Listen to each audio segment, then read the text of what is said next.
जवानी पे मार होता है बड़े बड़े बाहुबलियों में। मेरे जवानी पे मार होता है बड़े बड़े बाहुबलियों में। देखी चोली के चीज रानी छौड़न के बढ़ो परेशानी।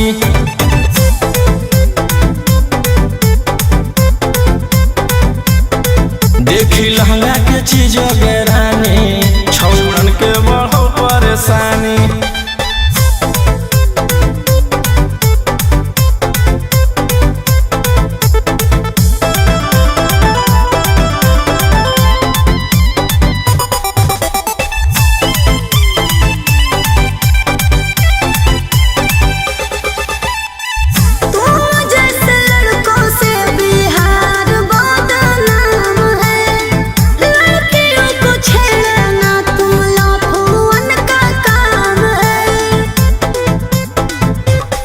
ऐसे चलही तो जवानी पर अटैक हो जइतो।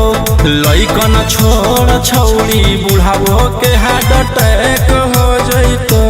आग का गोला बुझो न पानी।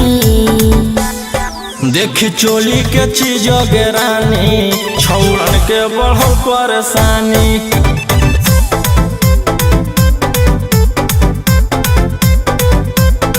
देखी लहंगा के चीज रानी छौड़न के बढ़ो परेशानी।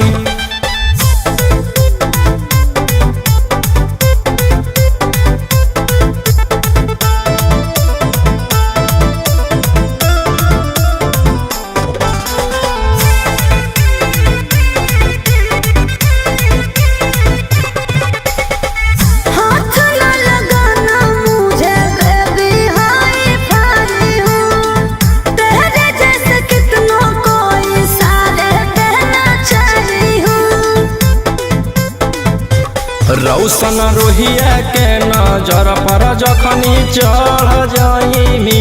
आयुषवा फेर देतौ हाथ तो छौड़ी तर जाइमी। रोहित न करो छेड़खानी।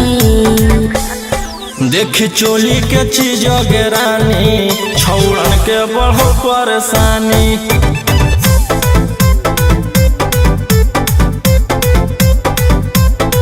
देखी लहंगा के चीज